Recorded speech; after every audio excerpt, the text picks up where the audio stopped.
ஸ்ரீ சௌடாம்பிகை ஜோதிடம் நேயர்கள் அனைவருக்கும் ஜோதிடர் ஜெய தமிழ் செல்வனின் அன்பு வணக்கங்கள். இப்ப என்ன பார்க்க போறோம் அப்படின்னா, ஆனி மாதம். ஆனி மாதத்திற்கு உண்டான பொது பலன்களை நம்ம பார்க்க போறோம். ஆனி மாதம் அப்படின்னா சூரியன் சூரியன் வந்து மிதுன ராசி, அதாவது புதனோட மிதுன ராசிக்கு வர்றதுதான் ஆனி மாதம் அப்படின்னு நம்ம சொல்றோம். இப்ப என்னென்ன கிரக நிலைகள், இந்த மாதத்திற்கு உண்டான கிரக நிலைகள் என்னென்ன கிரகம் எங்கெங்க இருக்குதுன்னு அப்படின்னு மேலோட்டமா பார்ப்போம். சூரியன் வந்து மிதுன ராசியில சூரியன் இருப்பாரு. புதன் வந்து மிதுன ராசியில ஒரு 7 நாள் இருப்பாரு.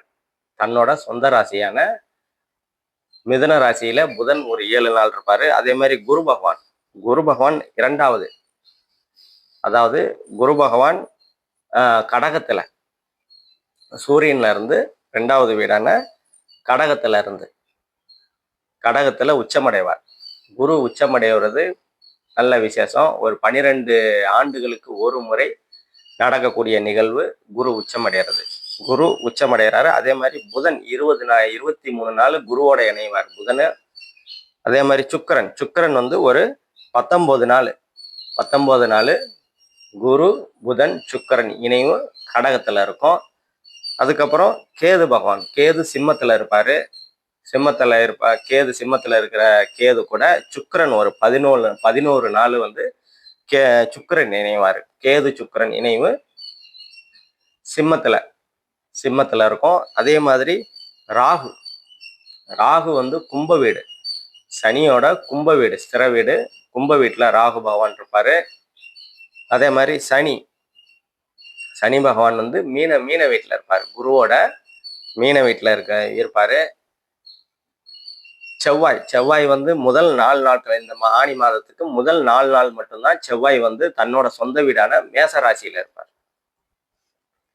அதுக்கு பிற்பாடு 26 நாட்கள் சுக்கிரனோட ரிஷப ராசிக்கு செவ்வாய் போயிடுவாரு. சனியோட பார்வையிலையும் இருப்பார். இப்ப சனியோட பார்வை எதுல விழுகுது அப்படின்னா, ரிஷபம், கன்னி, தனுசு, இதுல எல்லாம் சனியோட 3, 7, 10ஆம் பார்வை விழுகுது. அதே மாதிரி குருவோட பார்வை வந்து கடகத்துல இருக்கிற குரு கடகத்தையும் சுபத்துவப்படுத்திட்டு தன்னோட நண்பர் ராசியான விருச்சகத்தை 5ஆம் பார்வையா பார்ப்பாரு. 7ஆம் பார்வையா மகர ராசியை பார்ப்பாரு. விருச்சக ராசிக்கு குரு பார்வை ரொம்ப நல்லது. குரு பார்வை எங்க இருந்தாலும் எந்த ராசிக்குனாலும் ரொம்ப நன்மையை தான் கொடுக்கும். விருச்சகத்தை பார்ப்பாரு. அதுக்கப்புறம் மகர ராசியை பார்ப்பாரு. மீன ராசியை, சனி பகவான் மீனத்துல இருக்கிறாரு, அந்த மீன ராசியும் சனி பகவானையும் குரு பார்ப்பாரு. இதெல்லாம் தான் இந்த மாசத்தோட கிரக நிகழ்வுகள். இப்ப ஒவ்வொரு ராசிக்கும் உண்டான பொது பலன்களை பார்ப்போம். நம்ம சேனலை லைக் பண்ணுங்க, சப்ஸ்கிரைப் பண்ணுங்க, ஷேர் பண்ணுங்க. அது மட்டும் இல்லாம எல்லா சமூகத்தினருக்கும் திருமண வரன்கள் இப்ப வந்து நம்ம புதுசா வந்து ஆரம்பிச்சிருக்கோம். நிறைய ஜாதகங்கள் நம்ம கிட்டையும் இருக்குது. எல்லா சமூகத்தினருக்கும் திருமண வரன்கள் சரியானதா, அதாவது நிறைய பேர் சொல்லுவாங்க சனி தோஷம் இருக்குது, ராகு கேது தோஷம் இருக்குது, செவ்வாய் தோஷம் இருக்குது, அந்த மாதிரி அமைப்புகள் இருக்கிற ஜாதகத்திலாம் நாங்க அந்த தோஷங்கள்லாம் சரியாகக்கூடிய தன்மைகள்ல இருக்கிற ஜாதகத்தை கரெக்டா தேர்ந்தெடுத்து பொருத்தி நல்ல வாழ்க்கை அமைத்து கொடுக்குறோம். இப்ப ஒவ்வொரு ராசிக்கும் உண்டான பொது பலன்களை நம்ம பார்ப்போம்.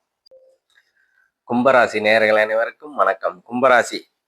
கும்பராசி வந்து இப்பதான் வந்து 7.5 சனியை கடந்து இப்ப பாத சனியில இருக்கிறீங்க. ஒரு 5 வருஷமா கும்பராசிக்காரங்க படாத பாடுபட்டு இப்பதான் பாடான்று கொஞ்சம் ரிலீஸ் ஆயிட்டு இருக்கீங்க அப்படின்னு தான் சொல்ல முடியும். ராசியில சனி பகவான் இருந்தாரு. சனி இப்படி போன உடனே ராகு வந்து உங்க ராசிக்கு வந்துட்டாரு. நல்ல வேளை ராகு பகவான் இருந்தாலும் உங்க ராசிக்கு குரு பார்வை இருக்கிற வரைக்கும் ஒன்றும் பெருசா பாதிப்புகள் தெரியல. இப்ப அந்த குரு பகவானும் உங்க ராசிய பார்க்கல, ராசிநாதனை பார்க்கறாரு. அதனால கொஞ்சம் பரவாயில்லை அப்படின்ற அமைப்புகள் உங்களுக்கு இந்த காலகட்டத்துல இருக்கும். 5 வருஷம் பட்ட கஷ்டங்கள்லாம் இதுக்கப்புறம் இல்லை அப்படின்ற அமைப்புகள் இருக்குது. இதுக்கப்புறம் படிப்படியா சரியாகக்கூடிய அமைப்புகள் கண்டிப்பா கும்பராசிக்காரங்களுக்கு இருக்குது. 2ஆம் இடத்துல இருக்கிற சனி குரு பார்வையில இருக்கிறதுனால ஏற்கனவே குடும்பத்துல இருந்து வந்த பிரச்சனைகள், தடை தாமதங்கள்லாம் சரியாகக்கூடிய அமைப்புகள்ல கண்டிப்பா கொடுப்பாரு. அதே மாதிரி 3ஆம் இடத்துல செவ்வாய் ஒரு 4 நாள் இருப்பாரு. அதுக்கு பிற்பாடு 4ஆம் இடத்துக்கு போயிடுவாரு. 3ஆம் இடத்துல தம்பி, தங்கைகள் அவங்க மூலியமா வந்து கூட இருந்து வந்த பிரச்சனைகள், கருத்து வேறுபாடுகள்லாம் சரியாகக்கூடிய தன்மைகள் இருக்கும். தாய் வழி உறவுகள்ல கொஞ்சம் கவனமா கடந்து போறது நல்லது. தாயார் உடல்நிலையில கொஞ்சம் அதீத கவனம் செலுத்துறது இந்த காலகட்டத்துல உங்களுக்கு நன்மையை கொடுக்கும். அதே மாதிரி 5ஆம் இடம் வந்து புதன் 7 நாள் இருப்பாரு. இயல்பா தான் இருக்குது. பெரிய பாவ தொடர்பு இல்லாததுனால குழந்தைகள் சார்ந்த அமைப்புகள் நல்லாவே இருக்கும். திருமணமாகி ரொம்ப நாளா குழந்தை இல்ல அப்படின்ற கும்பராசிக்காரங்கலாம் கண்டிப்பா குழந்தைகள் கிடைக்கக்கூடிய அமைப்புகள்ல குரு பகவானும் இருக்கிறாரு. குரு உங்க ராசிக்கு 6ஆம் இடத்துல மறைஞ்சாலும் உச்சமா இருக்கிறாரு. உங்க ராசிநாதனை பார்க்கிறது ஒரு நல்ல அமைப்பு. அதே மாதிரி ரொம்ப நாளா வந்து வேலைகள் கிடைக்கல. கிடைச்ச வேலை வந்து சரியா இல்ல. எனக்கு பிடிக்கல. எப்பதான் நல்ல வேலை, மனசு சேட்டிஸ்ஃபைடான ஒரு அமைப்புகள் இருக்கும் அப்படின்ற அமைப்புகள் இருந்ததுன்னா, கண்டிப்பா இந்த காலகட்டத்துல மனதிற்கு பிடித்தமான வேலைகள் இருக்கும். புதிதாக வேலை கிடைக்கும். 6ஆம் இடத்துல இருந்து 12ஆம் இடத்தை பார்க்கறதுனா வெளிநாட்டு தொடர்பு. வெளிநாடு போய் வேலை செய்யணும் அப்படின்ற அமைப்புகள் இருந்ததுன்னா, உங்களுக்கு கண்டிப்பா வெளிநாடு அமைப்புகள்லாம் வெளிநாட்டு வேலை கிடைக்கக்கூடிய அமைப்புகள் இந்த காலகட்டத்துல உங்களுக்கு கண்டிப்பா இருக்குது. அதே மாதிரி உங்க ராசிக்கு 10ஆம் இடத்தை குரு பார்வை இருக்கிறதுனால தொழில் தொடங்கக்கூடிய அமைப்புகள் நல்லா இருக்கும். ஏற்கனவே தொழில் பண்ணிட்டு இருக்கிறேன் அப்படின்னா அதுல ஒரு முன்னேற்றம் அடையக்கூடிய அமைப்புகள்லாம் உங்களுக்கு இந்த காலகட்டத்துல ஒரு நல்ல விதமாவே இருக்கும். அதே மாதிரி 8ஆம் இடத்துக்கு சனியோட பார்வை இருக்கிறதுனால கொஞ்சம் தடை தாமதங்கள் இருக்கதான் செய்யும். குடும்பம் அமையறதுல கொஞ்சம் தடை தாமதங்கள் கொஞ்சம் இருக்கதான் செய்யும். நல்ல வேளை 7ஆம் இடத்துக்கு சுக்கிரன் ஒரு 11 நாள் இருக்கிறதுனால பெரிதாக பாதிப்புகள் எதுவும் இல்ல. ரொம்ப நாளா வந்து திருமணம் ஆவல அப்படின்னா, திருமணம் அமையக்கூடிய அமைப்புகள்லாம் வந்து சுக்கிர பகவான் 7ஆம் இடத்துல இருக்கிற சுக்கிரன் கண்டிப்பா குடுக்க தான் செய்வாரு. அதே மாதிரி உங்க 11ஆம் இடத்துக்கு சனியோட பார்வை இருக்கிறதுனால மூத்த சகோதரன், சகோதரிகள் மூலியமா கொஞ்சம் கருத்து வேறுபாடுகள் இருக்க தான் செய்யும். அத கொஞ்சம் கவனமா கடந்து போறது உங்களுக்கு நன்மையை கொடுக்கும். அதே மாதிரி 6ஆம் இடம் சுப கடன்கள் உருவாகக்கூடிய தன்மைகள் இருக்கும். வீடு வாங்குறதுக்கோ, இல்ல வாகனம் வாங்குறதுக்கோ, இல்ல புதிதாக திருமணம் திருமண அமைப்புகளுக்கு கடன் வாங்கக்கூடிய அமைப்புகள் இருக்கும். இல்ல கல்விக்கு குழந்தைங்களோட கல்விக்கு கடன் வாங்கக்கூடிய அமைப்புகள், அந்த மாதிரி அமைப்புகள்லாம் கும்பராசிக்காரங்களுக்கு இந்த காலகட்டத்துல கண்டிப்பா இருக்கும். இப்ப நம்ம சொன்னது எல்லாமே பொது பலன்கள் தாங்க. துல்லியமான பலன்கள் வேணும் அப்படின்னா கீழே உள்ள நம்பருக்கு கான்டாக்ட் பண்ணீங்க. நன்றி, வணக்கம்.